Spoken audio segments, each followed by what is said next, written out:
Assalamualaikum warahmatullahi wabarakatuh. Bismillahirrahmanirrahim. Alhamdulillahirabbil alamin. Shalatu wassalamu ala asyrofil mursalin sayyidina maulana Muhammadin wa ala alihi washabihi ajmain. Amma ba'du. Sederenge kula takdim teng para sing rawuh. Dongaaken Sayyid Muhammad Ikhlas, muridé mau cerita sangu mbek rabi. Istungano Sayyid Muhammad legowo di murid sing cerita rabi mbek sangu mbek nyindir Gus Raub. Ingkang kula hormati wonten Gus Raub, wonten Habib Husain, Habib Syafi Abud, wonten Habib Soleh Al-Kafs dan ingkang kula hormati. Kula berpikir begini ya. Kula ikrar ya. Kula tak sering bahasa Indonesia mawon. Kula ikrar seikrar-ikrarnya yang diceritakan para saksi tadi, murid-murid beliau adalah benar. Sebab itu kula ikut bersaksi yang membela jenengan sehingga menangi Sayyid Muhammad. Ya ora di wajah ganteng kok Sayyid Muhammad. Tapi banggalah nanti mau jenengan mlebu swarga dimodifikasi pun ganteng kowe. Oke, wonten cerita ngeten Habib Husain, wonten orang tanya, Gus kenapa Nabi itu kok ganteng, wali kok ganteng? Sing jawab ya lucu. Kok Nabi mesti mlebu swarga, jadi merubahi akeh-akeh. Jadi malane sing rapati ganteng kudu ngibadahe sing tenanan karena mlebono swarga wong ora ganteng butuh ekstra salon malaikat. Niku. Begini Pak Hasan, ini tonggo kula sering ngaji teng Bojonegoro, terus piyambake nggih sakjane ra di rival kalian kula. Begini Pak Hasan, tadi kata Mas Lutfi itu pengganti dari nama sinten Hisami. Syihab. Itu begini, ada cerita dan ini semua yang tidak menangis Sayyid Muhammad kedah senang. Karena hadhil millah atau hadatin ini milik yang menyaksikan Rasulullah SAW, juga yang tidak menyaksikan. Ini pokoknya kalau bela mayoritas, secara pemilu mesti menang kula karena ini mayoritas. Rasulullah itu begitu mencintai dan begitu rindu sama ikhwani. Mereka kata sahabat, saya ini ikhwanu kayak Rasulullah. Enggak, antum ashabi, kamu itu sahabat saya. Ikhwani adalah man amanabi walam yaroni. Mereka iman sama saya padahal tidak ngerti. Itu hebat luar biasa. Wong tidak ngerti kok iman. Wong ora tau disangoni Sayyid Muhammad kok seneng. Itu hebat. Lah sing biasa disangoni untuk bojo kan seneng wajar. Nggih setuju nggih? Mboten niki kan argumentasi ilmiah. Saya ini ini seksine Gus Rob. Saya ini diantara muridnya Mbah Mun yang kompetitor ilmiahnya baik, termasuk kategori A. Kategori A. Masalah ilmiah loh. Nah, masalah ubudiyah kalau biasa. Tapi biasa saya itu berkah. Nabi itu nggak pernah negur orang yang ibadahnya biasa-biasa saja. Yang ditegur adalah yang ibadahnya berlebihan. Itu Abdullah bin Amr bin As. Ngerti sampai? Yang ditegur sama yang nggak ditegur itu baik mana? Yang nggak ditegur. Nabi itu tidak pernah negur orang yang ngimami pakai kulhu, tapi pakai Baqarah ditegur. Pokoknya kalau lagi partai kaum duafa nih,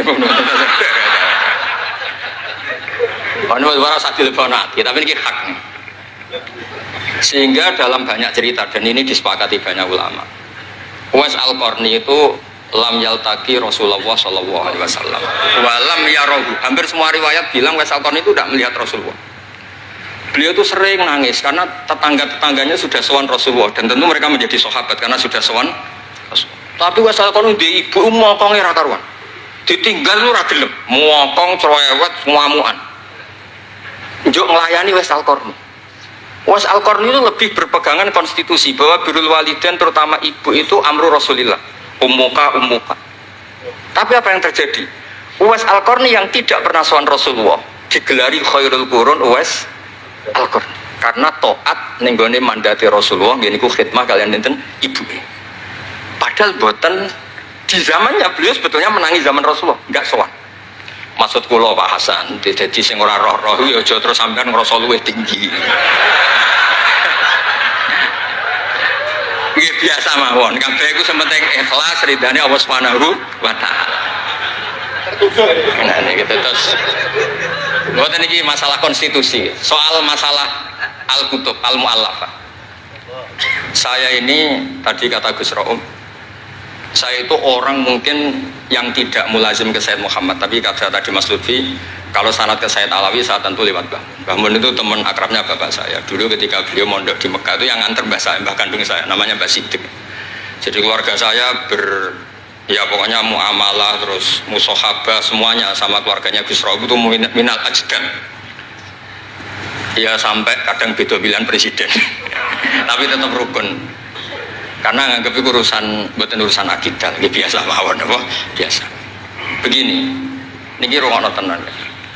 Saya entah berapa kali sampai lupa nyetak kitab, tapi bukan nyetak komersial. Sama lagi bukan komersial. Jadi ini nggak perlu menyinggung siapapun, nggak komersial. Al-Hajju Fadha'il wa Ahkam itu saya nyetak entah berapa kali. Dan semua yang saya kasih Gus Rob itu mesti terus minta dibacakan. Kenapa? Karena semua fikih di Indonesia itu pasti bilang ar-ramyu itu ba'das zawal. Semua takrib, mu'in, i'ana, semuanya pasti ar-ramyu itu ba'das zawal. Kunna natahayyanu fa idza zalati syamsu romaina. Kita ini nunggu zawalu syamsi baru romaina. Ya ramyu yaumil hadi asyar. Ketika ada peristiwa mu'assim, terowongan Mina, karena jutaan orang ke titik yang sama di jam yang sama. Sama lagi jutaan orang ke titik yang sama di jam yang akhirnya Sayyid Muhammad memberanikan diri fatwa secara terbuka bahwa boleh romyu keblas zawal. Mereka mesti komplain, ini kita apa? Sampai komplain, saya bilang ini yang ngarang putune Kanjeng Nabi. Kabeh bantah. Tak bidono takbir dan beliau cara ngendikan masuk akal.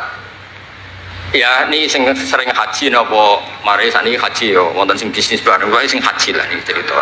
Sing haji, sing bisnis sing haji tenan pokoke haji. Sebetulnya dalam romyu itu kan boleh nafar awal, berarti selesai tanggal 12 bisa nafar sani sampai tanggal 13. Terus kata Sayyid Muhammad, jika bisa iskotur romyu yauma salisa asar bil kulliyah, bisa menggugurkan romyu tanggal 13 bil kulliyah. Fali ayya juzat takdim min babi aula, apalagi ini sekedar takdimul waktu. Dan beliau bilang di kitab Al-Hajju Fadha'il wa Ahkam, dan tidak yusamma mukhalafatan. Kenapa ada mukhalafah? Itla ilzama fihi bitasrah, karena Rasulullah tidak mengendikan bahwa ini harus begini. Itu hanya fi'lu. Fi'lu bisa ya dulu alal jawaz, bisa alal aulawiyah, nggak ada jaminan kalau itu syarat apa? Sah. Terus akhirnya orang tuh ayam semua, tenang semua.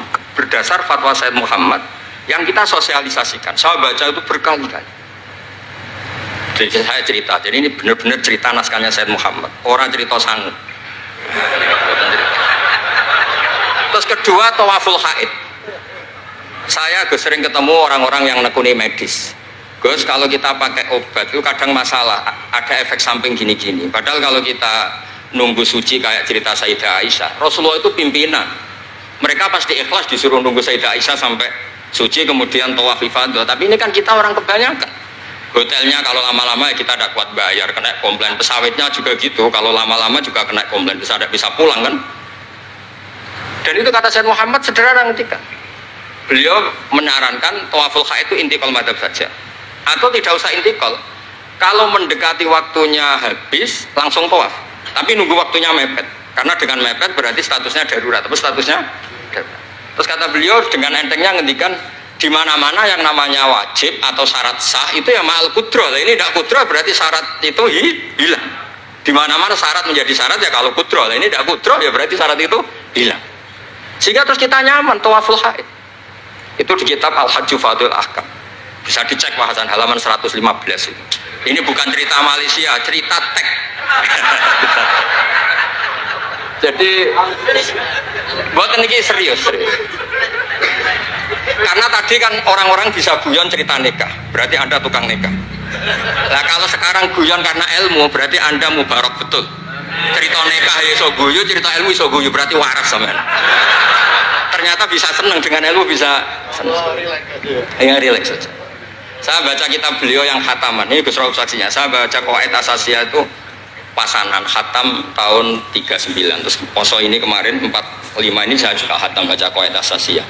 Dulu itu karangan Sayyid Alawi namanya Zubdatul Itqan. Di era Said Muhammad disebut Al-Qawaid Al-Asasiyah fi Ulumil Quran. Saya ngajar di Sarang ya kitab itu di pondoknya Gus Sufur. Saya berkali-kali baca kitab itu di Kudus, di pondok saya kemarin khatam. Terus kitab beliau yang saya senang sekali diantaranya tentu Mafahim Yajibu Antus Soha. Tadi Mas Lutfi cerita betapa repotnya Said Muhammad ngadepi Wahabi. Tapi di Indonesia saya sering cerita ke mereka, bahkan sebagian yang berfaham itu di kota banyak yang menjadi minna. Saya cerita begini, la ilaha illallah itu kalimatun dakhala bihal kafiru al-islam. Fakaifa bihadil kalimah. Kok terus jadi tukhriju hadil kalimah al-muslimah minal islam ilal kufri. Orang tahlilan, orang nyekel patok, orang-orang NU yang khol itu nyekel patok yang la ilaha illallah, la ilaha illallah. Itu kalimat yang orang kafir puluhan tahun menjadi muslim. Masa dengan kalimat yang sama menjadi kafir? Itu logikanya tidak kena. Berarti kalimat ini punya dua status. Ya mukminah memukminkan, juga mukafirah mengkafirkan. Itu kan lucu gitu. Dan itu mereka terus menerima. Kayaknya bener Gus Pak, masa kalimat yang 70 orang misalnya kafir dalam waktu 70 tahun itu karena melafatkan satu kalimat itu saja, la ilaha illallah Muhammadur Rasulullah, langsung menjadi apa? Menjadi muslim atau mukmin. Masa dengan kalimat yang sama hanya karena sambil megang patok terus menjadi apa? Kalimat itu kalimat syahadatul tauhid. Makanya saya mohon para muhibbinya Said Muhammad itu harus baca kitabnya. Saya ini bukan niat sombong. Saya baca kitab beliau yang saya takriri sampai khatam itu ya Al-Hajju Fadhilul Ahkam. Saya sudah lapah berapa kali saya khatam. Terutama di bab Tuaful Haid sama Amram Yukoblah Zawad. Terus Mafahim Yajibu Antus Soha, Qawaid Asasiyah, Mafhumut Tatawur wa Tajdid. Terus yang kitab-kitab paling modern terakhir karangan beliau itu Sirah Nabawiyah, syaratnya Alfiyatus Sirahnya Zain Al-Iraqi. Terakhir Mu'alafatus Sayyid Muhammad. Dan saya yang sering juga sinau itu Manhajus Salaf fi Fahmin Nusus.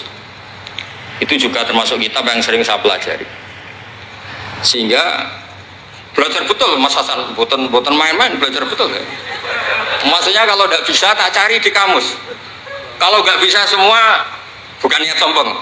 Pakai sarana saya ini kan bapak saya itu hafal Quran, buyut-buyut saya ini mungkin termasuk orang yang nekuni Quran. Jadi saya kalau nggak paham, ya Allah kita ibadah pantas. Tiang betul Quran ini jenengan terus mau cara paham kita ora pantas wis. Nah, ya akhirnya paham itu. Nah, dari sekian cerita yang difahami nufus, nah ini supaya sampean clear ya. Saya mohon semohon-mohonnya. Jika jenengan pilihannya berpakaian seperti ini oke. Yang berpakaian ala Rasulullah atau ala Arab terserah lah istilahnya, nggih monggo. Tapi yang berpakaian ala Jawa gini, saya masih ingat takbir itu di halaman 423 di Manhajus Salaf fi Fahmin Nusus. Itu beliau ngendikan gini. Wa kanat sunnatu Rasulillah sallallahu alaihi wasallam annahu yatamu ma yajiduhu fi ardi wa yalbasu ma yajiduhu wa yarkab ma yajiduhu mimma abahahu wa famanis ta'mala ma yajiduhu fi ardi fawa al-muttabi' li sunnah kama annahu hajjal baita min madinati faman hajjal baita min madinati nafsi fawa al-muttabi' li sunnah wa ilam tarkun hadil madinah tilka. Saman cek itu insya Allah lafadznya itu persis, bukan karena saya pintar atau cerdas, memang saya tekuni. Aku raiso seneng terus masang foto itu tidak bisa, saya ada jenis seperti itu. Terus seneng ngenang di sangon itu orang iso, saya itu sebenarnya nggak bisa. Tidak bisa, saya ada jenis itu. Saya itu ya sering dikasih uang Mbah Mun, Gus Rauf saksinya, tapi ya saya ngenang beliau itu ya kitabnya tak pelajari Al-Ulama tak baca depan santri saya khatam. Saking senengnya saya Mbah Mun ke Sayyid Muhammad sama beliau punya karangan Maslakut Tanassuk bil ittisalat li Sayyid Muhammad, Maslakut Tanassuk al-Makki fil ittisalat bi Sayyid Muhammad al-Maliki. Saya baca khatam. Saya sampai lupa entah berapa kitabnya Sayyid Muhammad, saya baca khatam dan ada takrirannya. Takriran ini penting karena argumentasinya ilmiah. Misalnya begini, kalau orang ke kuburan kemudian agak diluk, dianggap suratus sajidin li makhlukin, suratus sajidin li makhlukin. Maka kata Sayyid Muhammad kadang jawab ya lucu, berarti orang yang koinnya jatuh, koin duit receh. Kalau saya kan mungkin sudah kaya uang kayak ini, koin jatuh tidak tak ambil, kalau sampean itu kan masih diambil.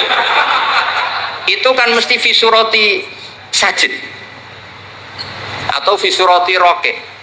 Lah kalau itu dianggap murtad, semua orang yang ngambil HP-nya jatuh, itu semuanya Murtad karena ada suratus sujud di makhluk, kenapa ini makhluknya koin. Nah ini bukan bion, ini data ya. Maksudnya tak baca di sini karena memang saya profesional. Kalau tapi jangan ngundang saya, yang berangkutang saya Gus Robi itu pun sekali ini perjanjian. Saya ini punya buyut-buyut Habib Husain Ba'bud. Buyut-buyut saya itu tukang uzlah. Jadi saya termasuk kiai yang gak suka diundang. Paling saya hanya ke Pasuruan karena Kiai Hamid Pasuruan itu sepupunya mbak saya. Ke Gus Robi karena putranya guru saya. Pernah diundang Gus Kafabi karena agak-agak dipaksa. Mbah Mun itu ngaji di Pak Karim, berarti jenengan cucu murid. Waduh. Kok pakai ancaman ini? Wah ya sudahlah, saya nurut tuh. Saya nurut, tapi saya bilang begini, saya ini punya pondok Quran, sering deres Quran. Tadi kata Gus Rauf sering deres Quran, sering nyemak Quran. Ya monggo kalau berani menanggung hisab itu. Akhirnya terus sekali aja karena resiko juga kan mengganggu orang yang deres itu. Buatan ini buatan ancaman, buatan cerita maupun buatan saya biasa.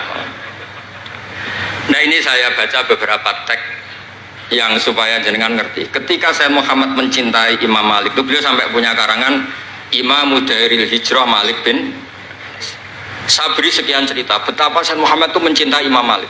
Makanya beliau dengan gelar Al-Maliki. Beliau karuan Al-Hasani tapi beliau menyisipkan gelar apa? Al-Maliki. Kenapa? Saya cerita sekian mazayanya Imam Malik. Imam Malik itu tidak berpendapat kalau ba'da sholatil asri masuk masjid itu disunatkan sholat, karena bagaimanapun itu waktu ba'dal asri meskipun ada sebab mukorin yaitu masuk masjid. Tapi beliau ada anak kecil, di sini ada takbirnya, ada anak kecil bilang ya syekh kum farkah, kamu ini sudah syekh, sudah kiai, masuk masjid dan sholat tahiyatul masjid, kum farkah. Beliau tidak debat, langsung sholat.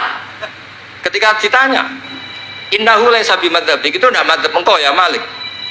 Inni khosyitu an akuna minal ladzina idza qila lahum ruk'u la yarka'u. Kayak apa? Maksudnya Mas Hasan, kalau senang Imam Malik, yang ngarang Imam Malik. Kalau senang Sayyid Muhammad, ya baca kitabnya. Selain cerita dinikahkan dan cerita dikasih uang. Buat ini ganjarannya kata kula gojlok. Mergi dadi jenengan seneng, jenengan ngomong itu kan ganjaran. Nah sampean takok, lah ono korban nih, kalau tadi ya korban berkali-kali kan. Terus ada lagi cerita tentang Imam Malik itu pernah dimintai orang miskin. Saya minta uangnya. Imam Malik jawab, dohirnya itu tidak Islami. Saya tidak punya uang, kapan-kapan saja ke saya. Terus kata orang di dekat Imam Malik, lima adalah takulu kama yakulun nas rozaqallah. Kenapa engkau tidak seperti umumnya orang rozaqallah? Enggak jadi. Kata Imam Malik, asyaddu kalimatin ala sa'id. Kalimat terberat bagi sa'il adalah kalimat yang nyimpan roda sa'il. Walau dimna jumlatin, meskipun itu fidinim jumlatin. Terus fa'ana ujillu ismallahi ta'ala an azkurahu liman yakrohu sama'ahu walau dimna jumlatin. Saya ini ingin menyelamatkan nama Allah. Peminta itu paling nggak suka kalau ada kata-kata yang arahnya pokoknya nggak ngasih. Saya ulang lagi, peminta itu paling nggak suka kalau ada kata-kata yang arahnya itu tidak ngasih. Karena peminta ini sudah mangkel, saya menyelamatkan tidak nyebut Allah, nanti Allah jadi korban. Rozakok Allah, itu Allah kapan? Nyatanya sampai sekarang tidak ngasih rezeki, kan Allah bisa jadi korban kan? Maka beliau gak mau nyebut Allah. Fa'ana ujillu ismawah, saya menghormati nama Allah, jangan sampai saya sebut di depan orang yang sedang gak suka. Tadi karena ada jawaban yang yufidu raddah. Kenapa yufidu raddah? Yaitu pokoknya tidak ngasih. Kayak apa orang-orang? Saya ulang lagi ya, jadi ini saya termasuk, insya Allah termasuk kompetitor terbaik, termasuk. Bukan apa ya, karena menurut saya seneng orang itu. Saya baca Ikhya itu lupa khatam berapa kali, itu saya takriri pakai naskah Gus Rauf punya, saya naskah maknanya Mbah Zubair saya punya, ngaji Mbah Mun. Kalau nggak bisa masih pakai kitab Ithaf. Kalau naskahnya beda, saya cari naskah yang lain. Karena saya senang Ikhya, Minhajul Abidin, pokoknya kitab-kitabnya Imam Ghazali. Saya senang kitabnya Mbah Mun, Mbah Zubair, semua. Bukan apa, takut saya senang ternyata saya yukhalifu madhab. Saya sebagai pembaca maksudnya ya. Korek itu kalau senang ternyata dia yukhalifu madhab karena ada baca. Contoh gampang begini, saya tuh sering ketemu orang-orang khusyuk yang tidak ngaji. Gus itu gimana orang-orang sholat pakai baju merah? Tak tunjukkan di Bukhari, babus sholat fi saubil ahmar. Ada yang protes lagi, gimana Gus itu kiai kok sholat kencing berdiri? Babul kauli qaiman inda subadati qaumin di Bukhari itu. Gus, kok ada hadisnya semua? Yang masalah otak kamu kata saya gitu. Lu sampai sholat, sampai kalau sholat kan mikir, ya mikir utang, mikir macam-macam. Itu Imam Bukhari punya bab. Babul ifkar, tafsirnya apa? Imam Bukhari pakai bab itu babul ifkar di sholat, bab mikir di sholat. Itu dalilnya lucu Bebosen. Kanjeng Nabi itu sholat terus salam ke susu. Ditanya kenapa ke susu? Saya ingat ada dinar di rumah yang belum saya bagi. Berarti ingatnya kan pas sholat. Sampai ya bedanya Nabi ilingnya barang apik sama nuran. Tapi kan podo lah dalam bab. Jadi kalau suwon kitab-kitab Sayyid Muhammad yang jadi makhrajan hasanan lihadil ummah itu harus kita bela mati-matian. Misalnya begini, Ataqah Somadia, mungkin di Jawa Timur disebut Ataqah Kubra, yang baca kulhu beberapa kali, yang katanya bapaknya terus masuk surga itu kan kalau di kampung saya Gus, kalau ada baca gitu yang selain anaknya tak udah kamu udah usah serius ramlah di bapak, anaknya tenang-tenang. Pernah ada orang ngundang saya, Gus ngocok Ataqah Kubra Gus, anaknya mau nggak mangkon, monggo pinar, saya pulang. Kenapa Gus pulang? Karena anaknya ramoco wong liya bukan moco sembrono ya bener. Sing ana ning hadis awaladin sholihin yatullah, ra ono au kiyain sholihin yatullah ya bener. Langsung Gus jenengan ngawur ya dalil. Aku ora ngawur panjenengan iki wong alim, mesti roh tenan.